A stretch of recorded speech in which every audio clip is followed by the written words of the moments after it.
I'd say the most important contributor would be my friends here at the middle school.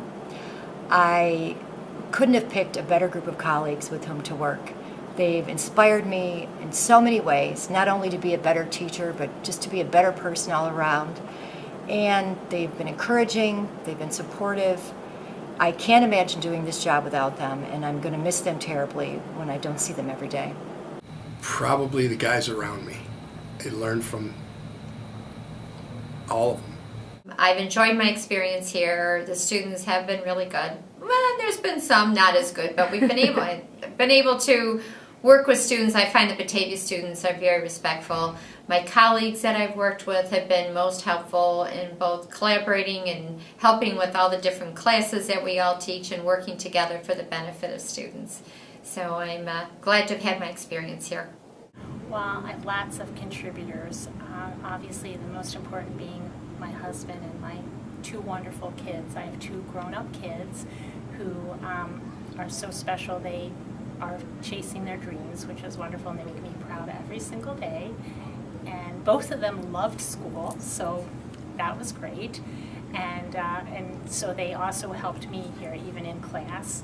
And then I have so many colleagues that I can't even mention all of them, but I've been blessed to have colleagues that were my teammates for many, many years. And I think it's very rare to have teammates for 14 and 15 years respectively at the same grade level. So Diane Denchis and Becky Hubbard were my teammates for all those years. I had so many colleagues here at Storm School who gave me such guidance, and my current teammates right now who share everything with me and help every day go smoothly.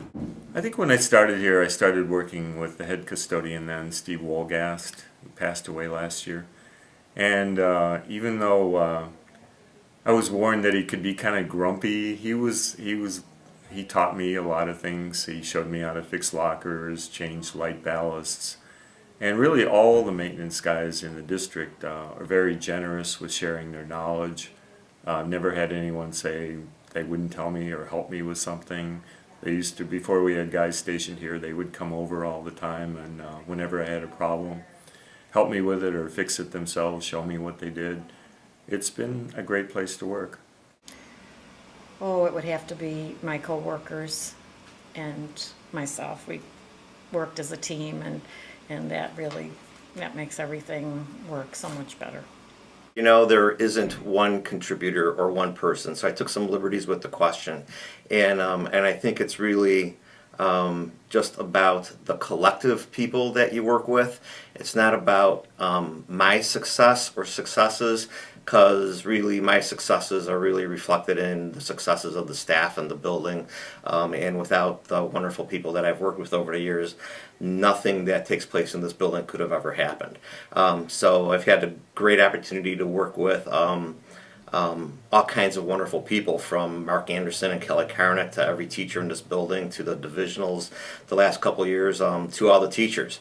And it's really the collective effort of everybody where all the good things kind of start from. There's really three stages. My parents were instrumental in that they always expected everybody to do their best.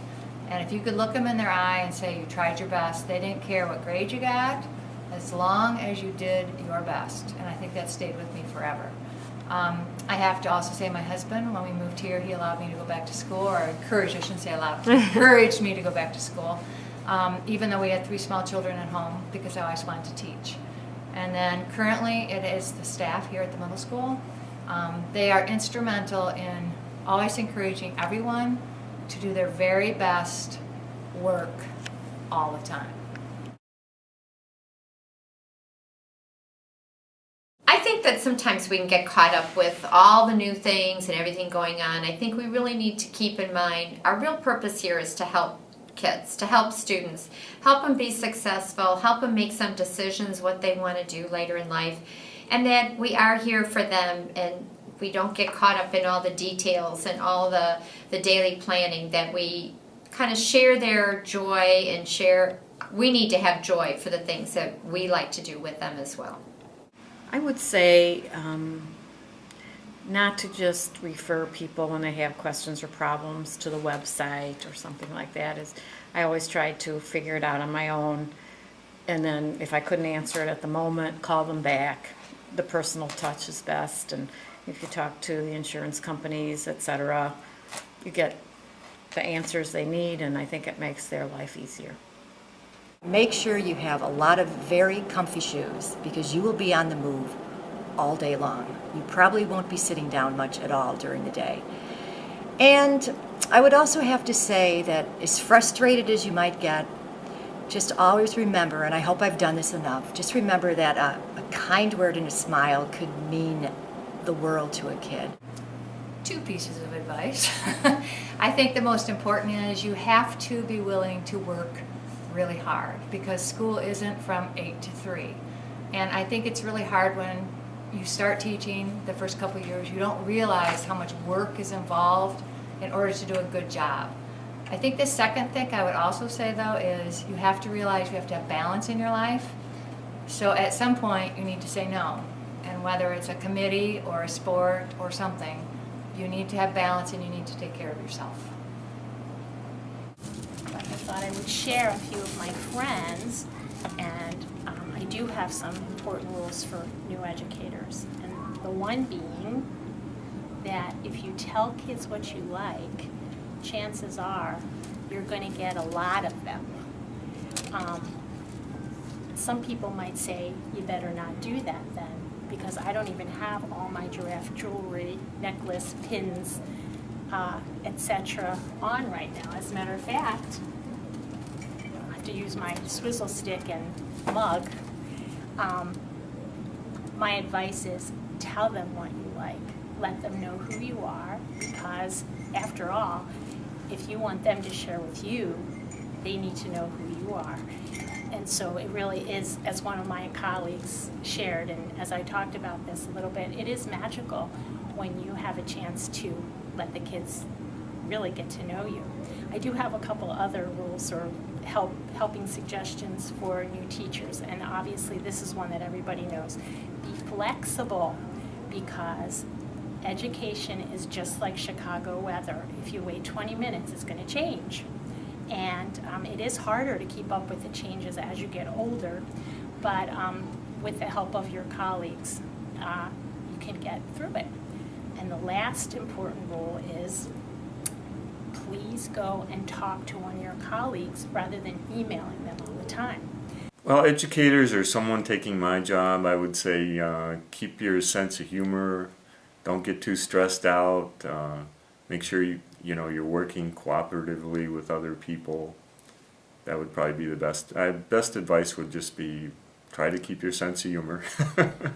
It's a service profession, and sometimes we get caught up in the daily routines and struggles of doing all of the other things around the profession, and sometimes we tend to forget that the job and our role is to serve others. It's a caring organization, and as long as we keep that focus on what we do, everything else seems to fall into place. I would tell new people to remember that passion, to love what you do, because you'll spend countless hours doing the job, and if you don't love it, then you really can't do it. And as long as you remember the perspective of caring and serving others, your memories will kind of evolve around those things, and so will your successes. New maintenance guys, get into a routine and follow it.